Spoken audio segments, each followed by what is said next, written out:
Welcome to this session on developing new CTE courses and pathways. In the series, there are a number of different topics that you might want to consider when you are diving into building career technical education programs. And in this session, we are going to talk about understanding your driving priorities. I'm Jewel Alderson, a coordinator in our College and Career Readiness team of our Innovation Division at the San Diego County Office of Ed, and I am excited to walk you through some of these. And so, first of all, depending on where you're coming from, you may or may not have expertise in CTE or career technical education, and that's fine. It doesn't matter what level of administrator you are or resource folks. There are very few required steps along your way to get to where you are that would ever even touch on CTE. So that's why we're here. We're here to support you and help you as you design programs to ensure your students are ready as they go forward outside of graduation. But CTE itself is really a specifically designated series of courses that have to be in a single pathway within an industry, and we'll dig into that in the session 2 of this. And this has to be taught by someone with industry experience. We know a lot of data shows high satisfaction from students and parents who engage in this style of learning. Our students have opportunities to develop real world skills, those essential skills of the world of work, as well as technical skills that are foundational to their career. There are many options for college and career, and actually CTE has a higher college going percentage than the average academic program. And many of our students and parents respond that it is a more valuable high school experience when CTE is part of it. And so if you are embarking on this journey of building CTE pathways, you're in the right spot, and we're going to help you along the way.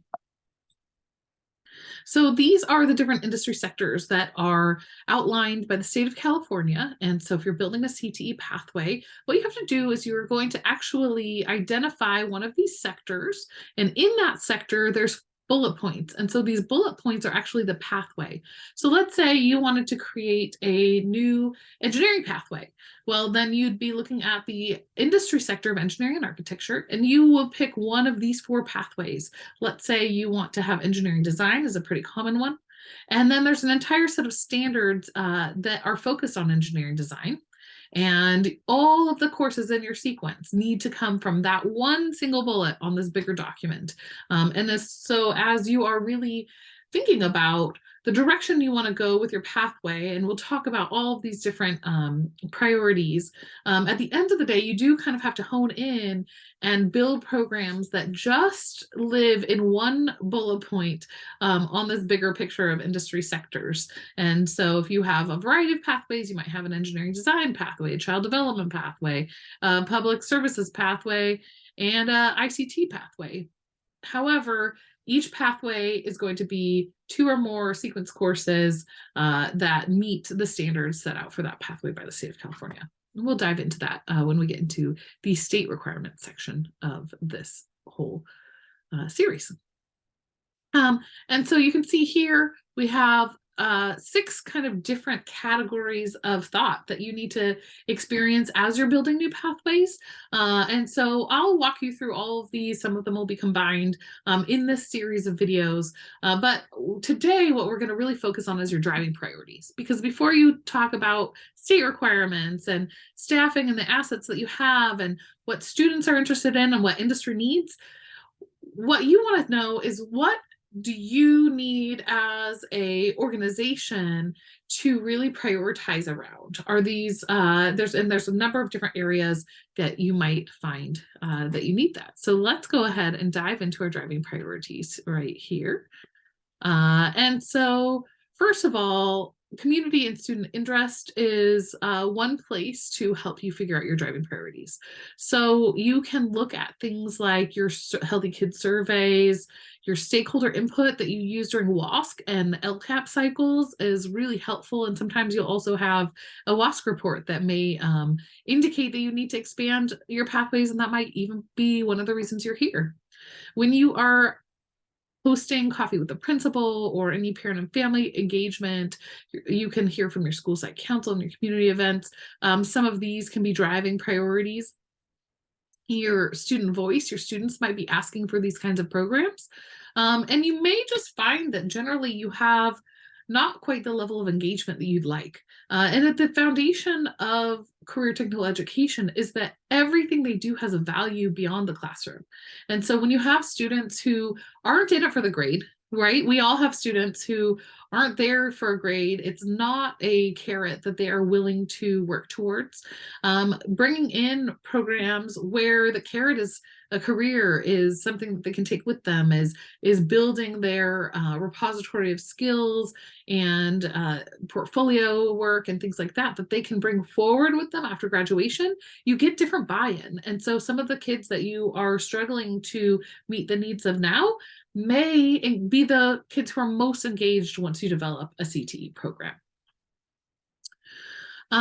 Another driving priority might be your California School Dashboard College and Career Indicator, right? So when you dive into the CCI, you can actually dig into the depths of the dashboard and you can see in the additional reports where your data is. So I encourage you, before you undertake this, oh great, our dashboard, let's go to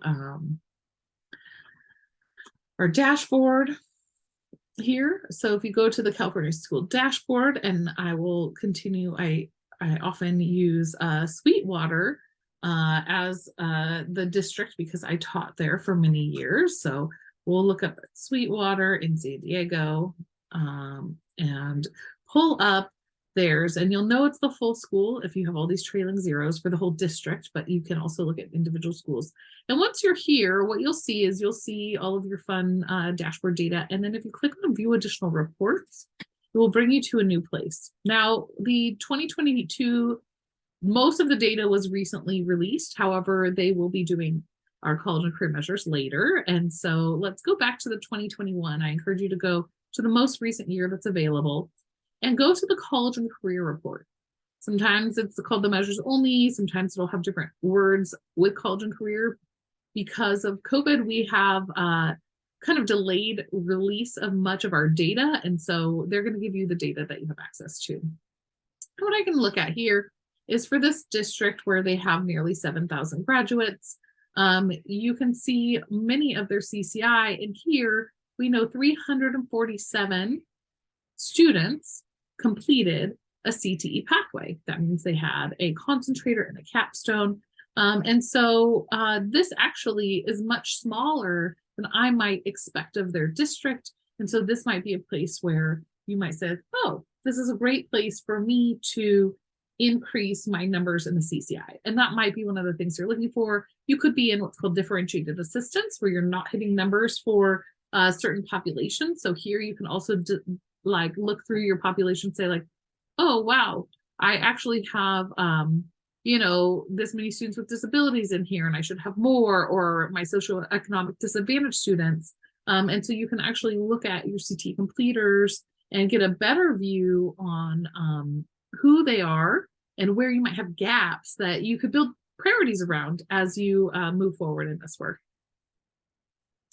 We know CTE pathway completion, in order for students to become completers or considered prepared on the dashboard, that needs to be also part of your, they also need to do well on Smarter Balanced, on college credit courses, or if you look over here, meet college, A through G requirements plus pathway completion, put some on the prepared. Some other initiatives that are part of many pathways would be things like a registered pre-apprenticeship, and then certain IUP specific transition work-based learning experiences that you may want to incorporate as part of your overall look. Now, when you're building a pathway, you're not just looking towards pathway completion, because we do see that college credit courses are really strongly aligned to what we're doing in pathways. This is because dual enrollment is very common when it comes to a pathway. So college credit courses is something you really want to embed.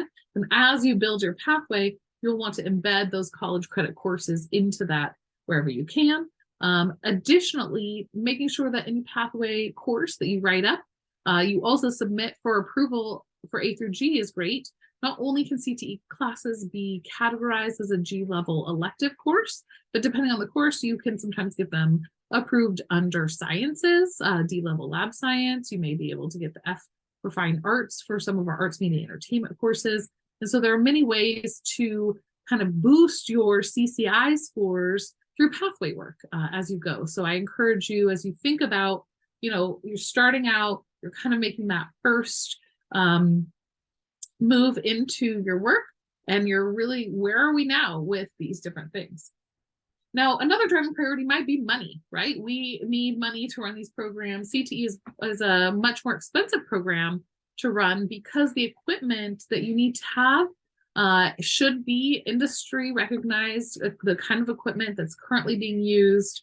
It needs upkeep. It needs a lot of expensive materials depending on what programs you're running. If you need, welding and metals for welding, you need gas and metals. You need a lot of safety equipment. If you're in the healthcare field, you may need a lot of different simulation devices, right? And so money is really often a driving factor. And in order to access this grant funding, you do need to have CTE and career readiness listed in your LCAP. When you're building that local plan, you should have those embedded in there. And if you click on the CTE fact sheet for school leaders, there's some guidance on how to do that. We have CTE incentive grant, which is state funds, and K-12 strong workforce, which are state funds that are issued through the chancellor's office with community colleges in order to help increase our community college collaboration. So these are the most common funds that are used right now, but they are annual funds. And in order to access that funding, you actually have to have a match, which means that for every $2 you spend, they'll give you an extra dollar towards your programs. The great thing is then if you're investing in instructors, so you're got $150,000 towards an instructor that you already have as part of your local fund expenditure, you may be eligible for $75,000 in extra money, and that could go towards that industry approved equipment. That could go towards the field trips that you need in order to ensure students have meaningful industry driven work-based learning experiences and things like that. So these are huge components of this program. Perkins is federal funding for CTE, and if you're a larger organization, it's a great way to add to your funding. It does mean that you may get an FPM or federal program monitoring focused on your CTE expenditures. And so if you do have Perkins money, that's something to be very careful about following all the rules and as you go. So this is another funding priority that you might have, is that you're looking for extra funds. There might be other organizational priorities that are getting you to the point where you're coming to my video right here, right? Maybe you are doing some graduate profile work, and as part of your graduate profile, you have outlined certain skills that you want to develop in students, and you think CTE might be one way to do that. You might be in a transitional system where you are building pathways wall to wall or linked learning, where students might have pathway courses, but also have core academic courses that happen at the same time. For instance, when I used to teach in the classroom, I actually taught chemistry, and I was a medical chemistry teacher. And so my med chem class was in conjunction with our CTE program, so that our healthcare CTE class students were getting that medical context in their D-level lab science for biology and chemistry. And so our students were able to get this kind of linked experience where their academic learning really aligned to their learning in their CTE. Student retention and recruitment is huge. Many of our schools, our districts here in San Diego County, have declining enrollment, and that's for a few reasons. One, people are moving out of state. It is an expensive place to live. But two, we have a growing charter system. And so our districts, this is good. You are needing to be very good at recruiting students. They don't just automatically come to you.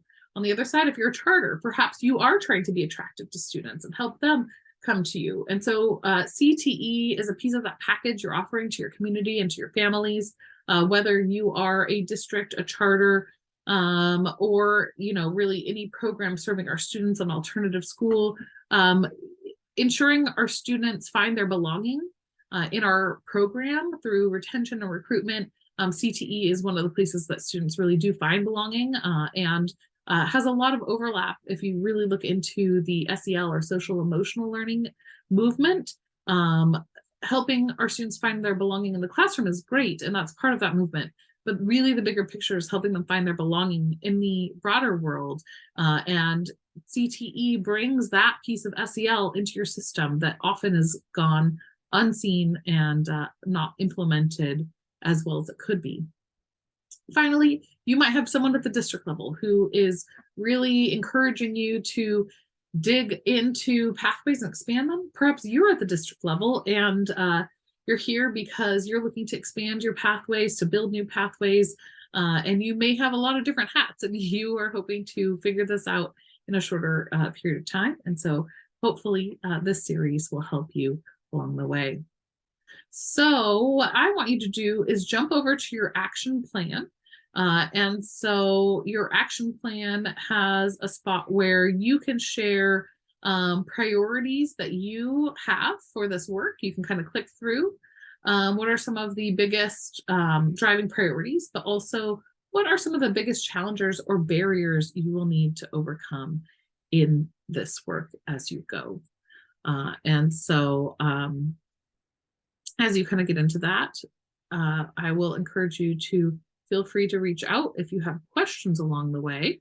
I'm going to pull that up right here, this interactive action plan. If you didn't see this on the opening area, this document is a great way for you to walk through my series, kind of go through, get your current snapshot in place, and then you'll see what we just talked about. There's a small section on understanding your driving priorities that you can kind of go through and work your way through this document, and it may help you as you build your pathways wherever you're coming from. Thank you so much, and I look forward to hearing from you. Reach out if you have any questions along the way, and our next session will be specific to our state requirements so that you can get to know those before you dig in and start making decisions. Thank you.